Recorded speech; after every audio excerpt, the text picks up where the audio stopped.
నిన్న ముఖ్యమంత్రి గారు వచ్చినారు ఇక్కడికి, పక్కనే ఉన్న డివిజన్కి వచ్చినారు. నేను ఇదివరకు కూడా మేము కూడా 10 ఏళ్ళు మీ దయతోని మీ ఆశీర్వాదంతోని పెద్దలు కేసీఆర్ గారి నాయకత్వంలో ప్రభుత్వాన్ని నడిపినాం. 10 ఏళ్ళు ఉన్నాం మీ ఆశీర్వాదంతో. ఈ 10 ఏళ్లలో మేము కూడా ఎలక్షన్లు కొట్లాడినాం. 2 సార్లు జిహెచ్ఎంసీ ఎలక్షన్లు కొట్లాడినాం, 10-12 ఉప ఎన్నికలు కొట్లాడినాం, బై ఎలక్షన్స్ కొట్లాడినాం. కానీ ఎన్నడన్నా ఒక్క దగ్గరన్నా మమ్మల్ని గెలిపియకపోతే అన్ని రద్దు చేస్తాం అని మాట్లాడినామా?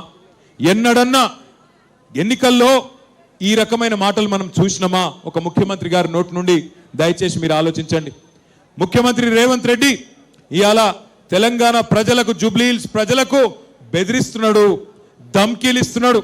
మీరు నాకు ఓటేయకపోతే రద్దు చేస్తా అంటున్నాడు.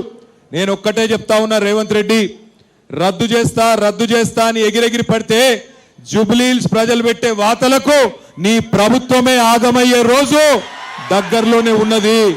యాది పెట్టుకో. ఇదేమి ఏడి తెలంగాణ, గుడ్డి తెలంగాణ కాదు, చైతన్యవంతమైన తెలంగాణ. నీలాంటి వాళ్ళను చాలా మందిని చూసినాం గతంలో కూడా.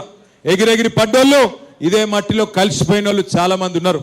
ఒక్కసారి గుర్తుపెట్టుకో, ఎంతో మంది నియంతలు, ఎంతో మంది మిడిసిపడ్డ నాయకులను అల్టిమేట్గా ప్రజాస్వామ్యంలో ప్రజలే వాళ్ళు తల దించుకునే విధంగా, తల వంచుకునే విధంగా, తగ్గి మాట్లాడే విధంగా బుద్ధి చెప్పిన చరిత్ర ఈ తెలంగాణ గడ్డకున్నది. ఆలోచించుకో.